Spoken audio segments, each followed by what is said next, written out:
തൃശൂരിൽ Uber taxi ഡ്രൈവറെ auto ഡ്രൈവർമാർ മർദ്ദിച്ചതായി പരാതി. ജില്ലാ ആശുപത്രിക്ക് മുൻവശത്ത് വെച്ച് വൃദ്ധയായ സ്ത്രീയെ കാറിൽ കയറ്റാൻ എത്തിയപ്പോഴായിരുന്നു മർദ്ദനം. ഡ്രൈവർ ഷഫീഖ് പോലീസിൽ പരാതി നൽകിയിട്ടുണ്ട്. കേൾക്കാം.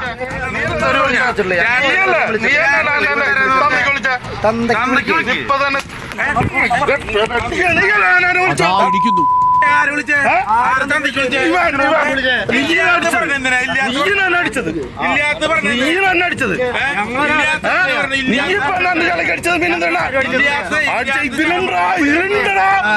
ഇത്രയും പ്രായമുള്ളൊരു മാഡം വണ്ടി വിളിച്ചേന് ഞാൻ അവരവിടുന്ന് കയറ്റാൻ പറ്റില്ല. എന്നിട്ട് അതിലൊരുത്തൻ എന്റെ ചെള്ളക്ക് അടിച്ചു.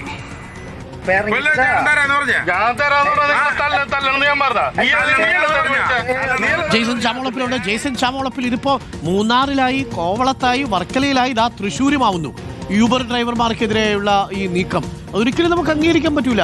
അത്തരത്തിലൊരു ചട്ടനിർമ്മാണം സർക്കാരിന്റെ പരിഗണനയിൽ ഇരിക്കുമ്പോഴാണ്, രജിസ്ട്രേഷൻ പ്രോസസ്സ് നടന്നുകൊണ്ടിരിക്കുകയാണെന്ന് ഗതാഗത ഉപമന്ത്രി പറഞ്ഞ സാഹചര്യത്തിലാണ് ഇപ്പോൾ ഈ പാവപ്പെട്ട യൂബർ ഡ്രൈവർമാരെ ഇവരുടെ അടിക്കുന്നത്. നമുക്ക് എങ്ങനെ ന്യായീകരിക്കാൻ പറ്റുക? എന്താ സംഭവിച്ചത് ജെയ്സൺ? Good morning.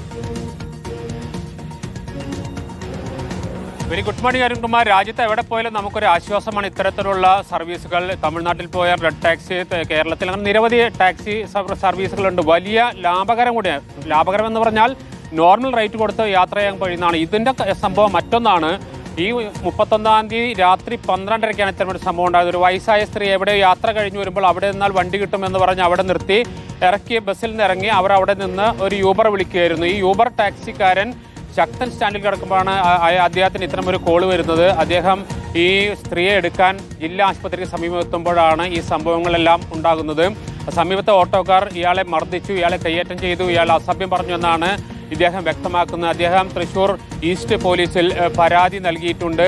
ഒരു രീതിയിൽ ന്യായീകരിക്കാൻ കഴിയുന്ന ഒരു കാര്യമല്ല. വലിയ തുക വാങ്ങി ടാക്സികളും മറ്റ് സർവീസുകളൊക്കെ നടത്തുമ്പോൾ സാധാരണക്കാർക്ക് ഒരു ആശ്വാസമാണ് ഇത്തരത്തിലുള്ള യൂബർ ടാക്സി പോലുള്ള സംവിധാനങ്ങൾ.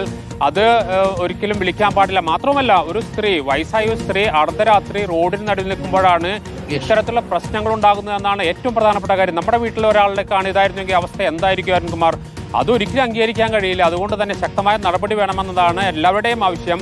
ഇദ്ദേഹം ഷഫീഖ് എന്ന വ്യക്തി ഇപ്പോൾ തൃശ്ശൂർ ഈസ്റ്റ് പോലീസിൽ പരാതി നൽകിയിട്ടുണ്ടായിരുന്നു. എന്തൊരു കഷ്ടമാണ്. ഇതേപോലെ ജെയ്സൺ പറഞ്ഞ പോലെ നമുക്ക് സ്ഥലവും ഊരും ഒന്നും അറിയാത്ത സ്ഥലങ്ങളിൽ പോകുമ്പോഴാണ് ഇതിൻ്റെയൊക്കെ ഗുണം നമ്മൾ അറിയുക. ഇപ്പോൾ ബാംഗ്ലൂർ പോയി നമുക്ക് യൂബറോ ഓലയോ ഒക്കെ വിളിച്ചു പോയി കഴിഞ്ഞാൽ വലിയ റേറ്റ് കത്തിയില്ലാതെ പോവാം. ഇതാണ് ഇവിടെ സംഭവിക്കുന്നത്. ജെയ്സൺ പറഞ്ഞതുപോലെ കേരളത്തിൽ വരുന്ന മറ്റ് വിനോദസഞ്ചാരികളെ സംബന്ധിച്ചും ഈ ഊബറും ഓലയും ഒക്കെ ഒരു പ്രധാനപ്പെട്ട കാര്യമാണ്. പ്രേക്ഷകർ അറിയോ, കേരളത്തിൽ പണ്ട് പഠിക്കുന്ന സമയത്തെ ഒരു നഗരത്തിൽ, ഞാൻ നഗരമൊന്നും പറയുന്നില്ല, നഗരത്തിൽ ഓട്ടോ വിളിക്കാൻ വേണ്ടി പോയിട്ടേ ആകെ 1.5 കിലോമീറ്റർ പോകണം. ഇവർ വരൂല്ല രാത്രിയിൽ. ദൂരെയാണെങ്കിൽ മാത്രമേ വരത്തുള്ളൂ. ആദ്യം 10 ചോദ്യം ചോദിക്കും, എന്നിട്ടേ വണ്ടി കയറ്റത്തുള്ളൂ. എങ്ങോട്ട് പോകുന്നു, പോകുമ്പം തിരിച്ചു വരുമ്പോൾ ഇരട്ടി തരണം എന്നൊക്കെ പറഞ്ഞാണ് ഈ പല ആളുകളും നമ്മളെ വിരട്ടിയിരുന്നത്. എന്നാൽ ചില നഗരങ്ങളിലൊക്കെ മാന്യമായിട്ട് ഈ പണി ചെയ്യുന്ന ആൾക്കാരുമുണ്ട്. പക്ഷേ ഊബർ പോലെ, ഓല പോലെയുള്ള സംവിധാനങ്ങളൊന്നും പൂർണ്ണമായിട്ട് തള്ളിപ്പറയാൻ നമ്മളിൽ. എന്നാൽ അതേസമയം തന്നെ പാരമ്പര്യ തൊഴിലാളികളുടെ കാര്യത്തിൽ അവരുടെ അവകാശം സംരക്ഷിക്കുകയും വേണം. അതിനൊക്കെ സർക്കാർ, ലേബർ വകുപ്പില്ലേ ഇവിടെ, എല്ലാ നിയമങ്ങളുമുണ്ട്. മോട്ടോർ വാഹന വകുപ്പ് ഇക്കാര്യത്തിൽ ശക്തമായ നടപടിയെടുക്കണം. തീർച്ചയായിട്ടും ഇതേപോലെ ഊബർ ജീവനക്കാരെ മർദ്ദിക്കുന്നത് പുറത്തു വന്നാൽ അത് തെറ്റായ സന്ദേശം നൽകും.